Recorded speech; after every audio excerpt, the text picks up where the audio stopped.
கோவை மாணவி பாலியல் வன்கொடுமை தொடர்பாக முதலமைச்சர் மு.க.ஸ்டாலின் தனது சமூக வலைதள பக்கத்தில் பதிவு ஒன்றினை இட்டிருக்கிறார். கோவையில் பெண்ணுக்கு நிகழ்ந்த துயரம் மனிதத்தன்மையற்றது என்று அதில் அவர் தெரிவித்திருக்கிறார்.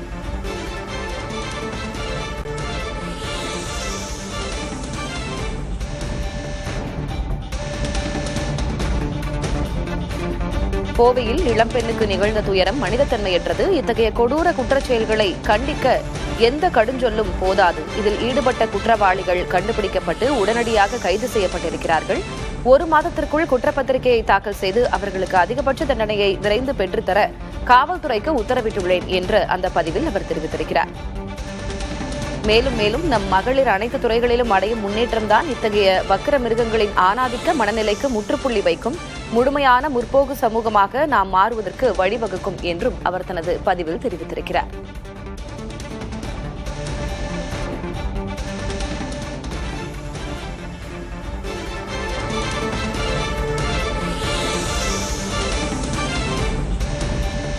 கோவையில் மாணவி கூட்டு பாலியல் வன்கொடுமை செய்யப்பட்டது அதிர்வலைகளை ஏற்படுத்தியிருக்கும் நிலையில் அது தொடர்பாக என்ன நடவடிக்கை எடுக்கப்பட்டிருக்கிறது என்றும் அந்த சம்பவத்திற்கான கண்டனங்களை முதலமைச்சர் மு.க.ஸ்டாலின் தனது சமூக வலைதள பக்கத்தில் பதிவிட்டிருக்கிறார். கோவையில் இளம்பெண்ணுக்கு நிகழ்ந்த துயரம் மனிதத்தன்மையற்றது. இத்தகைய கொடூர குற்றச்செயல்களை கண்டிக்க எந்த கடுஞ்சொல்லும் போதாது என்று அதில் அவர் பதிவிட்டிருக்கிறார். இதில் ஈடுபட்ட குற்றவாளிகள் கண்டுபிடிக்கப்பட்டு உடனடியாக கைது செய்யப்பட்டிருக்கிறார்கள். 1 மாதத்துக்குள் குற்றப்பத்திரிகையை தாக்கல் செய்து அவர்களுக்கு அதிகபட்ச தண்டனையை விரைந்து பெற்றுத்தர காவல்துறைக்கு உத்தரவிட்டுள்ளதாகவும் முதலமைச்சர் அதில் தெரிவித்திருக்கிறார்.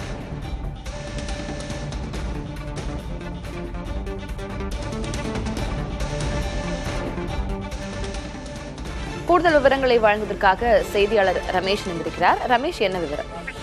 தற்போது அண்ணா அறிவாலயத்தில் பார்த்தீர்கள் சொன்னால் முன்னாள் எம்எல்ஏ, தற்போது அதிமுக எம்எல்ஏ வரக்கூடிய மனோஜ் பாண்டியன் திமுகவில் இணைந்தார். அவருடன் குறிப்பாக மாவட்ட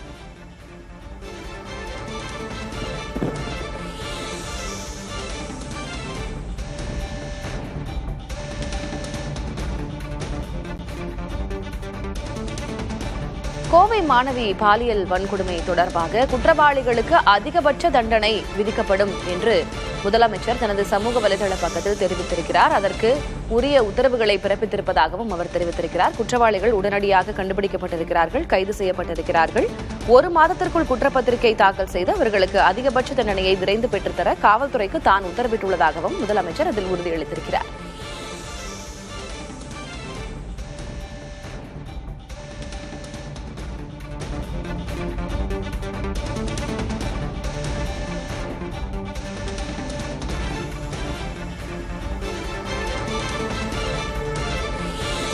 தொடர்ந்து விவரங்களை வழங்குவதற்காக செய்தியாளர் ரமேஷ் இணைந்திருக்கிறார். ரமேஷ், கோவை மாணவி கூட்டு பாலியல் வன்கொடுமை செய்யப்பட்ட விவகாரம் நிச்சயமாக மிகப்பெரிய அதிர்வலைகளை எழுப்பியிருக்கிறது. முதலமைச்சர் தற்போது இது தொடர்பாக பதிவிட்டிருக்கிறார். என்ன கூறியிருக்கிறார்? விவரம் என்ன?